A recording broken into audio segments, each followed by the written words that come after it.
Development at Envisium. Is that how you say it? Mm-hmm. Okay. And wrangles the research efforts into all areas of application security. So an advanced application security professional with years of security experience, Seth has worked in multiple disciplines from software development to network protection as a manager, contributor, and speaker.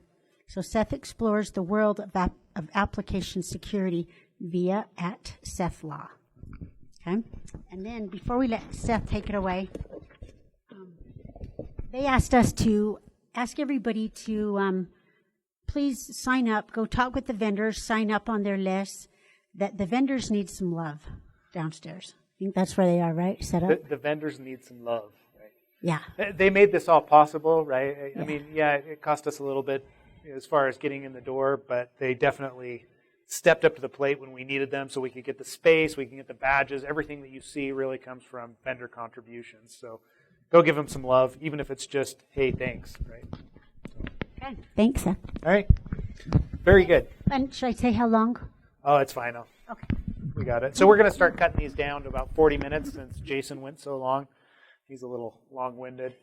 I typically tend to be as well, so we're going to cover a lot of stuff.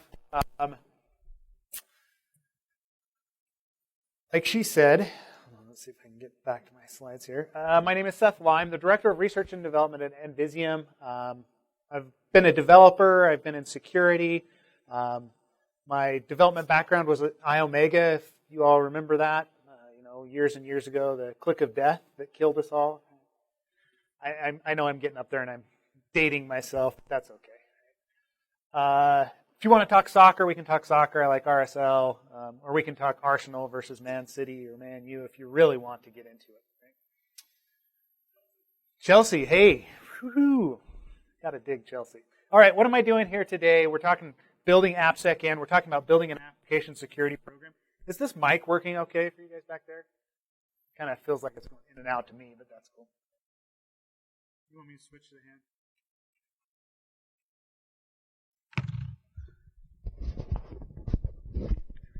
All right. Is that better? Okay. All right. First things first. What is this? Shell shocked. Yay, right? This one little string causes all sorts of bad things to happen. Now, whose fault was shell shocked? Who's to blame? BSD? I don't know. Is it Richard Stallman, right? It's Bash, right? Or it's the shell at some point. And that's really at the heart of what I want to get at today. Your application security program, like what you build internally, it all boils down to who's responsible for the vulnerabilities within your code. You can point at your developers here, but most likely they weren't the ones that implemented this inside of Bash. It goes back to some open source developer somewhere, and yet it bit us all in the butt, right? So where does application security sit? Who's responsible for application security? In this room, I mean, obviously you're up here. We got better representation here than I had at SaintCon, so I'm speaking to not 3 people, but at least a few of you. Who's responsible here in this room for application security? All right, so we've got a few people. Good. Are you developers? Cool. Good. I love to see that, because when I first got into the industry and we first started talking about application security, it was all the network security guys that just decided, hey, I know what SQL injection is, or it was probably more management went, hey, this is security and it has security in the title, so I'm going to hand it to the network security guys that run my firewall. And then they turn around and say, hey, you've got SQL injection, but I don't know what that is or how to fix it. So application security goes up and down the stack, right? We've got all these different technologies and people that talk about application security, but really it should holistically be anything that your application depends upon that may affect the overall security of your application. I mean, Bash is a portion of your application security program. And you've got to have some purview into that. Some of the new DevOps technologies and things like that, whether it's Docker or something along those lines, helps us in that just because we can deploy things easily and we can push things further. But each of these different pieces, I mean, you've got SANS and you've got OWASP that tell us what application security is or where vulnerabilities exist, but you've also got the technologies, the stack, Rails, the framework you're using. You may be using Tomcat, you may be using Apache, you may be using BSD or Linux or whatever underneath the hood. It all affects your application security. To kind of frame the discussion today, we're going to talk people versus technology because that's really where the rubber hits the road. Where is that fine line that fits between those two? If you're the guy that's sitting around, coding an application, and you're up against Terminator, who's the one that wins? Right? Who takes it over, and who actually runs with your application security program? From an OSI model perspective, application security, right? We've got the different levels, but everything from physical security. Let's see if I can get all the way up there. I went too fast. To application security, right?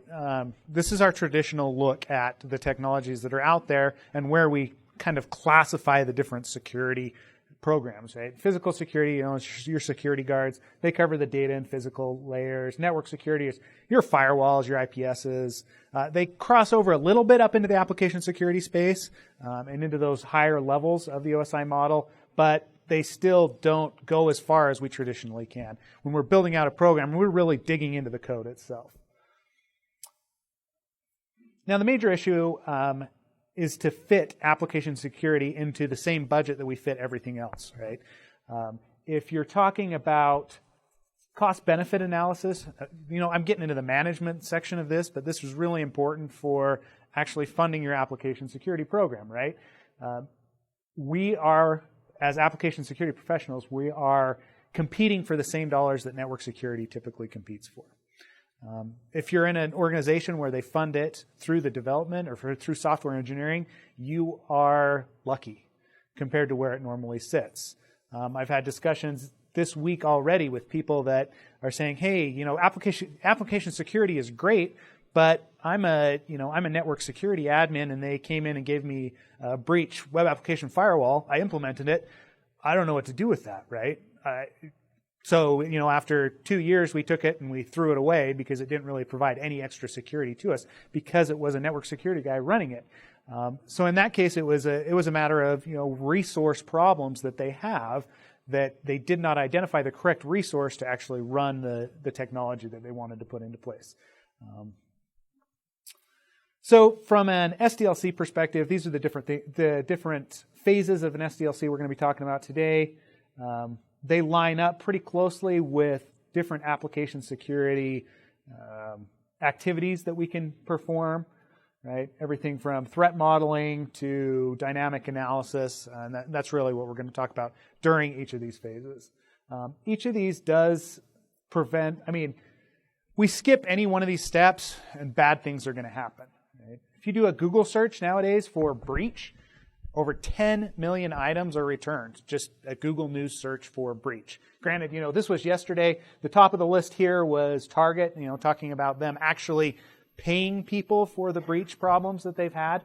Up to $10,000 per person if you've had problems because of the Target breach.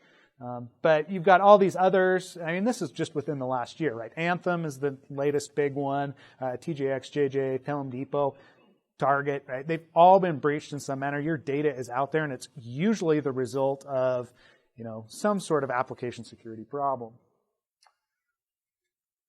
So let's jump in. Let's jump into our AppSec SDLC. First thing we want to talk about is analysis. The analysis phase of your life cycle is typically where there is very little tech involved, right? It's mostly a political battle between different parties within your organization. What is it that you want to do, and how do you want to accomplish it?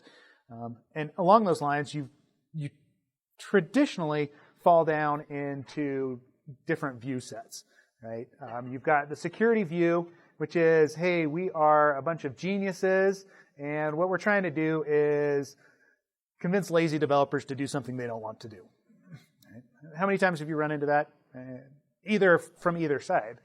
But on the flip side, we've got the development view that we are Jedi masters that can code anything and build things that make the business run. And security is just a bunch of dictators that happen to tell us no all the time. Right? When was the last time you heard no from security? Every day, right? I mean, and you understand why they're saying it, but a lot of times there's not this communication that goes on between the two parties.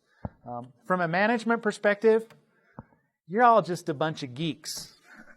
And I don't really care, right? You're both experts in your field, and I don't know no way we're arguing about who's the better captain. Because really what it boils down to is I pay both your salaries, and we just need to get stuff done. So what's really needed here? The important, IT crowd, obviously, but the important link that you have in your organization is right there in the middle. Right? The person that is trying to communicate application security needs up the chain. Right? If you can't build that case for money, you're number one, you're going to be underfunded. You're underfunded, understaffed, and it's going to cause all sorts of problems down the line. It's going to turn your app into a complete raid, and that's not what we want. So what can you do, right? We can take this formula and present it to management, but really, what does this mean, right? What? More money. It does mean more money. But if you come to them with some mathematical, well, it looks like a mathematical model, right? But it's not really a mathematical equation. This really just equates to, hey, what is it that we should really be worried about? It's getting easier. Again, go back to that Google slide and search for breach and say, hey, we really don't want to be the next target. I mean, not only did our stock price drop, but now we owe thousands of consumers millions of dollars, right? So there are technologies out there. There's people that are trying to help out. There's Symantec. They've got a data breach calculator where you can actually go in and kind of give them some data about your organization. They'll give you a score and a small list of things that you can work through. That's not the best way to go about it. Really, you should be doing some sort of threat modeling. This is, the analysis phase, right? If you want to build a new mobile application, what are all of the threats that go into that, right? Do you need to be worried about people sniffing Bluetooth off of that phone because you're transferring credit card numbers between the terminal and the mobile device over, Bluetooth LTE or something along those lines? You got to get people to sit down in a room and whiteboard this stuff out. Now, how many of you have ever done a threat model? Hey, this is awesome, right? Most of the time I ask that question, and I get like maybe 1 in 50 that have actually done a threat model, just because organizations don't typically pay for people to sit around and think about cool ways to break into their stuff, right? It's kind of counterintuitive, but that's really what needs to happen. If we sit down and we can figure out what sort of attack vectors exist, it's easy to extrapolate back and analyze where we need to put money and we need to put dollars. Does it make sense to upgrade our firewall when our application is vulnerable to SQL injection? Yeah, probably not. Throw that money at development versus the network team. There are a couple technology instances that are out there, right? These are more frameworks that you can use for running a threat model. Microsoft is definitely one of the premier processes or the premier frameworks for doing this. They've got their threat modeling tool that actually just got updated within the last year. Trike and Octave are both open source, and you can go pull those down and use them as well, and they do a pretty good job. On the people side of things, everybody's going to be involved in this phase. If you're doing a threat model, you probably don't want your project managers in there, but you do want the technical folks, right? Your architects, your application owners that know about what they're trying to build and why they're trying to build it. Those guys have a different viewpoint than the rest of us. Consultants, come pay us to do it. No, just kidding. You don't have to do that. But there are some issues there, right? It's a time investment. Whether or not you want to do it on all your projects, what's your methodology, how you actually implement that across the board becomes very difficult. So you got to think about some of that. Okay, so let's jump into the next phase, design phase. This is where we talk more specifically about your your implemented SDLC? How many of you use a waterfall method here for implementing or for coding? No one uses waterfall? Agile? Okay. I'm seeing more and more agile. What do the rest of you use? Cowboy. Wow. So somebody's just, coding in production. Okay. Yeah, exactly. If you don't have production data, you can't test it. Look, it's so beautiful, though, this whole waterfall methodology. This doesn't quite equate to that, but, it is along those same lines. Definitely the two most common that we run into are waterfall and agile. Agile like a cheetah there, and, you spin around and around and around. But a company I worked with, claimed to make this switch from waterfall to agile. Like they'd been around for 20 some odd years. Their whole production process was built around the waterfall methodology. And they said, okay, at some point somebody read a book and decided we're moving to agile. Now, how hard do you think it is to change an organization from waterfall to agile? Is that an easy thing to do? Right? That's just a weekend, right, to change everyone's mindset. Yeah, it wasn't until, initially they said this, and the development teams, they, structured them into their agile teams, started doing sprints and things like that. But then they forgot, oh, guess what? If we don't do QA and production support and everybody else, it doesn't matter what we do on the development side. Yes, we may be releasing more often, but you've still got the production support people that don't trust any of the QA people or the development people. So you hand them a jar file, and what do the production support people do? Because they're all 50 years old and they don't want anything bad to happen. They take that jar file, they explode it out and actually extract the classes and put them into place within the application in production. Yeah, that's a bad way to deploy an application, right? So that's not the way the developers test it, but that's the way that the production support people did it. So, it took them about 3 years to actually make that switch where it was running and effective. And even now, right? Now it's like, oh, well, we've got Agile in place. Let's do continuous deployment. And yeah, that's going okay. We'll see how it ends up. In this phase, you really need to talk about requirements, right? You're building a design for an application. You're designing all sorts of UI requirements and functional requirements. If you aren't in the discussion as an application security professional, defining the security requirements for that application, game's over, right?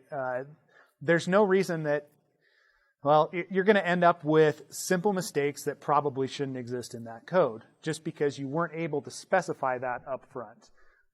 Your requirements should be simple, testable, and transparent, just like anything else, right? If you can't test that, if you can't explain what you need from a security perspective to a QA person who has never heard the term XSS before, then definitely the application is still going to have problems when it hits your production instance. There's all sorts of people out there and organizations that'll tell you how to build security requirements, right? You got PCI, McAfee Secure, right? Google Trusted Source, and OWASP. But, right, you got to remember, wait, compliance does not equal security. If the only thing you implement is the OWASP top 10, what are you missing? Right? Buffer overflows, right? Anybody heard of those? Yeah, they may be an issue. Just depends on your application, of course. Let's talk a little bit about Google Trusted Stores. We did some analysis just recently on Google Trusted Stores. Do you know what Google Trusted Store means?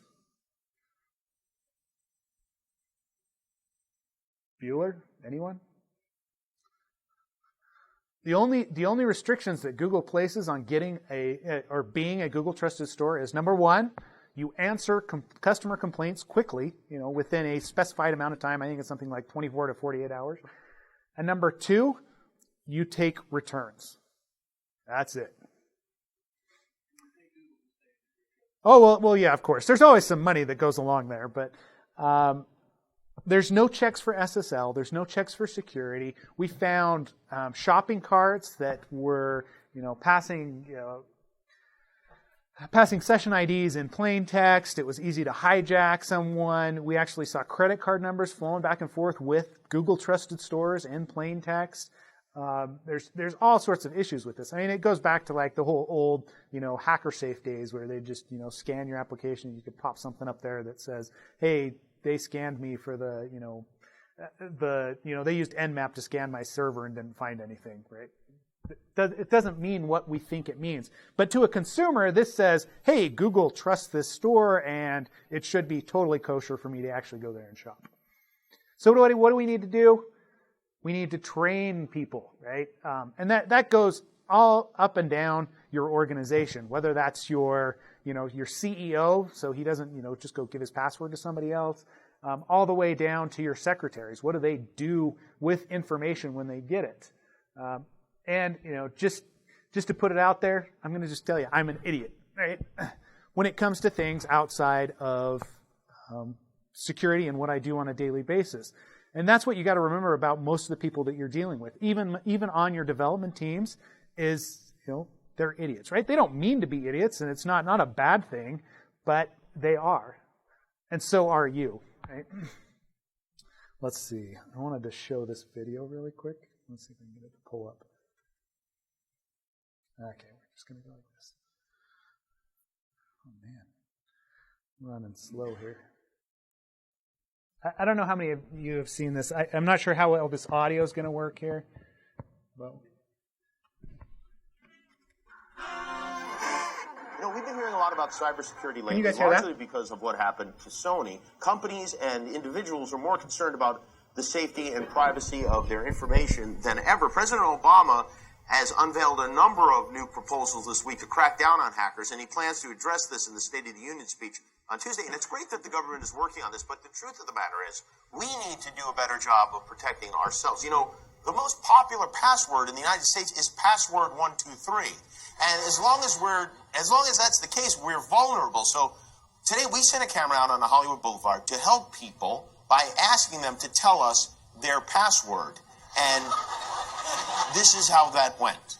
We're talking about cybersecurity today and how safe people's passwords are. What is one of your online passwords currently? It is my dog's name and the year I graduated from high school. Oh, what kind of dog do you have? I have a Chihuahua Papillon. And what's its name? Jameson. Jameson. And where'd you go to school? I went to school back in Greensburg, Pennsylvania. What school? Hempfield Area Senior High School. Oh, when did you graduate? In 2009. Oh, great.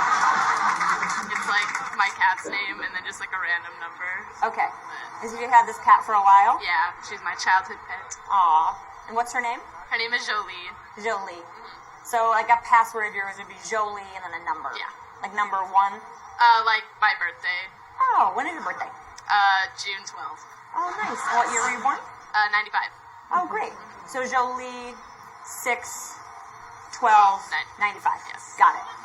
So you mean to give my password right now? No, I cannot do that. But we all want to know what it is so we can tell you if it's strong or not. Oh my goodness. Let me think. Okay, one is Tel Aviv.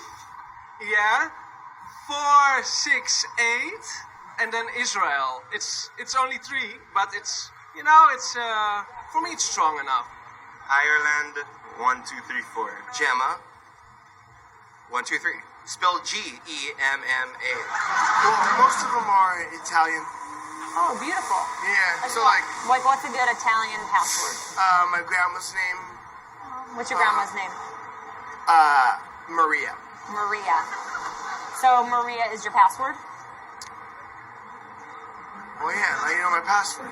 Oh, yeah. Well, the important thing is they learned an incredible lesson. Hi, I'm Jimmy Kimmel. Did you know Let's there are see. things other than... All right, so that's what we're up against, right? Honestly, yeah. The best is the guy, the foreign dude that's like, no, I won't give it to you, but okay, you asked multiple times, so I will. So that's what you got to remember is, these people, we're taking them outside of their comfort zone. And if we're taking them outside of our comfort zone, think about how you are outside of your comfort zone, right? Just last night, I talking to a doctor, my daughter had an asthma attack. So we went in, we talked to a doctor about it. And he's describing all this stuff. And I'm like, oh yeah, you told me this. Like, this is not the first time that we've talked to you about, my daughter having this condition. And yet at the same time, all of a sudden I don't have the right medicine. I don't have whatever it is because it slipped my mind and it's been in the past. So he's looking at me like I'm a complete idiot because we should be able to do this. We've had this discussion before. So we shouldn't be slapping him upside the head with, guess what? You shouldn't be writing your password down like that. It's just got to be these gentle reminders. It's got to be this training that needs to go on. And there's all sorts of options for us to actually do this training, right? You're in person, you're online, you're CBT. There's requirements for doing training, whether that is, the PCI training, the security awareness training that we all have to do every year and, roll our eyes when we do it. But it is important to remind people about the security aspects and what they are dealing with. And the same thing goes with developers, right? A developer training that needs to dig into the code and needs to actually show them, talk about the basics. We all need to be reminded about the basics. We do that. I mean, that's why we come to these conferences. Yeah, granted, there's the new hotness, whatever that may be, but the basics are what pay our salary on a daily basis. So in this phase, we've got, variety of different personnel that need to be involved, right? Designing the requirements, figuring out what the requirements are, the third parties. We got to understand the risk in the tech. And everybody has to work together, and there has to be a specific amount of time dedicated to this, but you don't want to get stuck in the mud. I dealt with an organization just a few short months ago that was trying to roll out a whole new Hadoop cluster, but could not, for the life of them, decide what version of Cassandra or, basically NoSQL database that they wanted to use on top of the data itself. They spent 6 months talking to different vendors about just this one issue, right? They'd talk to one, they'd be like, oh, well, we're implementing this feature, so they'd wait with them while somebody else came and sold them another version.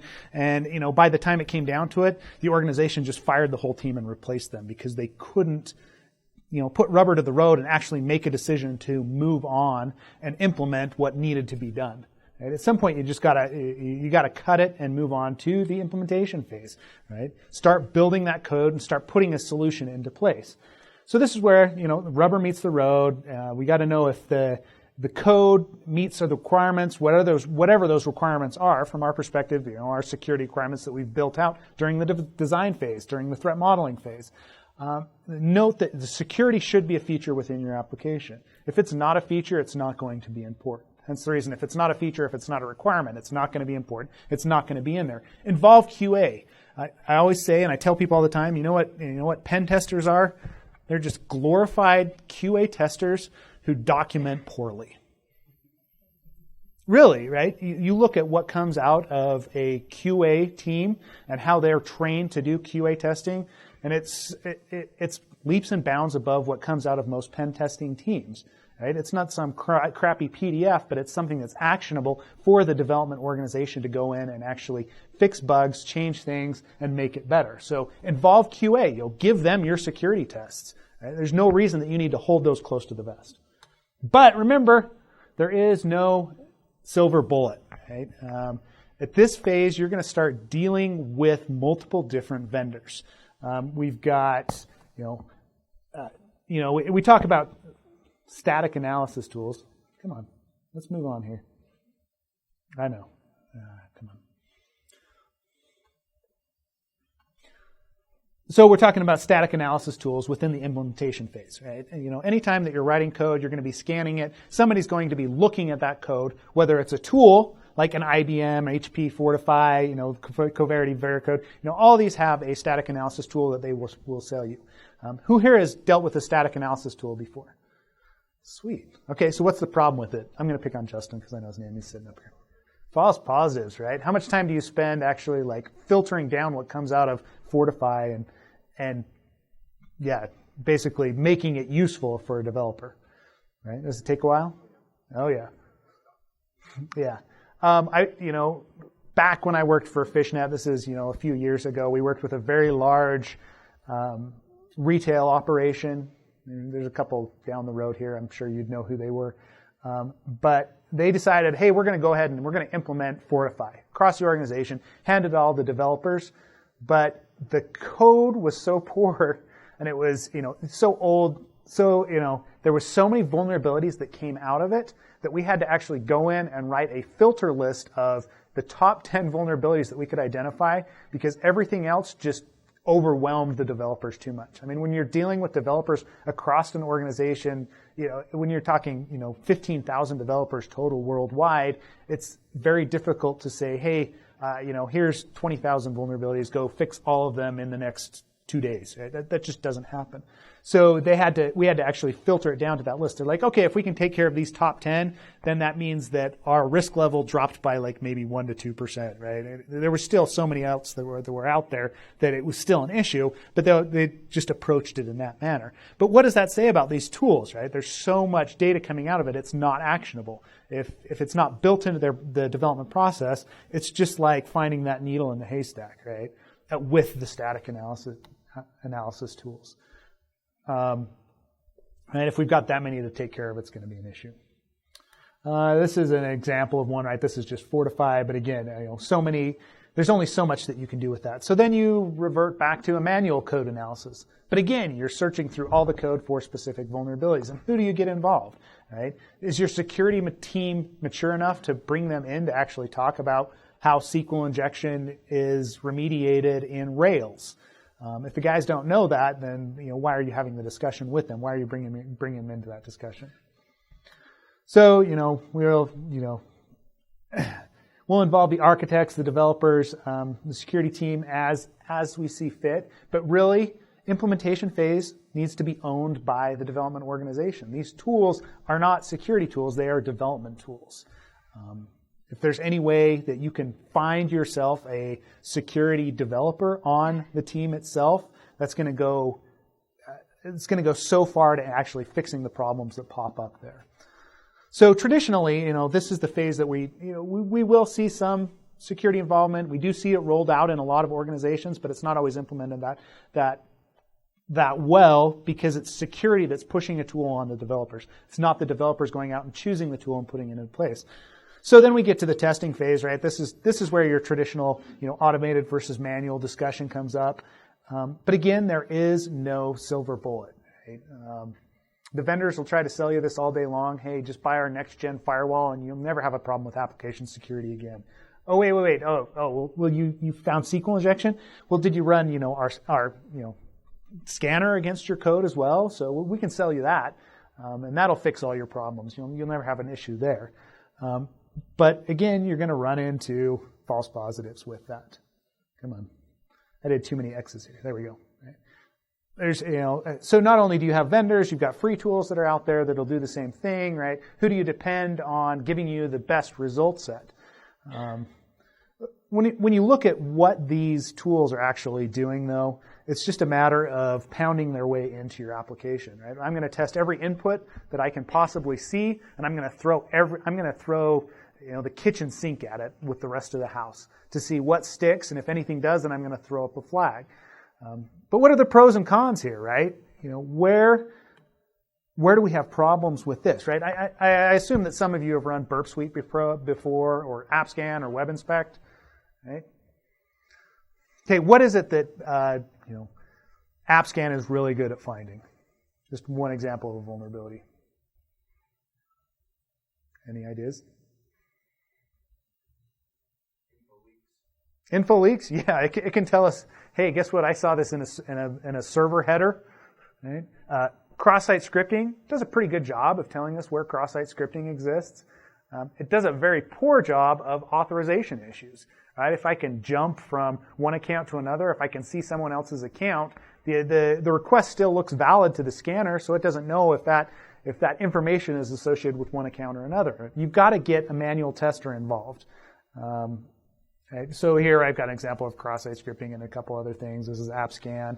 But the manual assessment, you got to turn those hackers loose, right? You got to turn your security team loose at some level. But again, right, why not have QA run that for you? So this becomes, somebody that's just, some lady that's sitting in a room, right? Whatever. And this is more real expectation if you actually want to implement this. The problem is, where do you find these guys, right? Not too long ago, the Army came out and they're like, hey, we're going to create this cyber command and we're going to hire 30,000 security professionals. How big is the security industry? Honestly, right? 30,000? You can't find 10,000 people that know how to do this.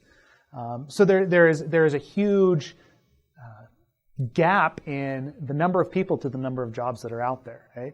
So you got to find where they are, and like I'm saying, find someone on the security team, find somebody within development that can actually, spearhead this for you. QA is a great resource. Other things, give them access to Burp, right? Burp compared to, or Z attack proxy compared to AppScan, the price is negligible for the value that it provides to you. Yeah, give them a couple days training on it. Go send them, somewhere so that they can use the tools that are out there to actually enhance your testing process. It doesn't have to be, security testing. It can be during the QA testing phase. All right, so you've got all these different people. One word on this, right? Dynamic testing. We got all these different names that are out there for it. Really, what the hell's going on there, right? This is just an application assessment. That's all it is. Even though all the different vendors call it something different, you got to remember that all penetration tests are not created equal. The guys that you get in to test your code, if they are experts on Ruby on Rails and you're having them look at a Java, Spring application, they're not going to be able to see the same stuff. You got to know who those people are and who it is that you're bringing in to look at it. All right, so the last phase, maintenance. I know I'm about done here. Right, at this point, we've done everything. We've tested our code and it's completely secure, right? We're done. It's good. Nah, right. We've inoculated ourselves a little bit, but we shouldn't be anti-vaxxers, right? We really need to keep up with the regular checkups. And all the organizations that are out there will push you to do this, whether that's HIPAA, FDIC, PCI. I was working at one company a couple years ago that, they actually hold something like 95% of the DDA account information that's out there. It's formed by a bunch of the big banks. They get audited. I think it was something like 16 to 20 times a year by different organizations. Everything, because every one of the banks wants to come in and do an audit on them. Hey, we gave you our data, but then so does the OCC, so does the FDIC, so does PCI, because there's credit card information in there. It got to the point they had audit festivuses every year, right? And it's like, hey, all the banks come down and, we'll host you and you can come in and we'll show you everything and take you around. Because the cost was so ridiculously high, they had, full-time staff, like a team of like 5 or 6 people that were dedicated to audits. And, we're talking an organization that's maybe 250 people. That's crazy. So, in this case, proactive, is it really better than reactive on the maintenance cycle? Not necessarily. Right? Your reactive controls go from, doors, locks, guards, firewalls, intrusion prevention systems, all the way up to web application firewalls. But the reactive controls as well, right, are needed. Otherwise, we're going to be missing stuff. And the element that connects those two technical controls, let's see, like security and net monitoring. Right? Yeah, sorry, I'm trying to flip through these quicker than I really expected. Is controlled, the link between those two sets of controls is your SOC. These are the people that are going to be sitting there and going to be watching what's going on with your code. They're going to be using that technology, combining it with process to make sure that you've got patching done, that you've, find all the bugs, that they're pushing out new and improved code, new and improved applications for you. The people are at least as good as the technology in this phase, if not better. Think about Target, right? Target, the whole reason they got hacked, they knew they got hacked, but the computers knew they got hacked, and the technology did. It was actually in their security event log, but no one looked at it. Right? They didn't pay for the resources that they needed to sit down and actually take a look at the logs and do something actionable with it. So they ended up blowing up and letting everything, the castle was breached. So maintenance is all about constant vigilance. So, I've talked about a lot today. If you want to talk about it more, come up and, give me a holler. Otherwise, really, what it boils down to is security is hard, just try harder. If you need help, let me know. So, I've got a cheat sheet that I'll leave up here for a minute. Right? This is really everything that I've talked about for implementing an application security program. Let me know if you've got any questions, though. Really, it's pretty fun stuff, and it is possible. I've seen organizations implement it properly. But it takes some work, both from the development side and the security side. You just got to work together. All right. Any questions? Good deal. All right. Well, we moved along fast enough. thanks again for participating and for coming in. And yeah, thanks for coming to BSides. Appreciate it.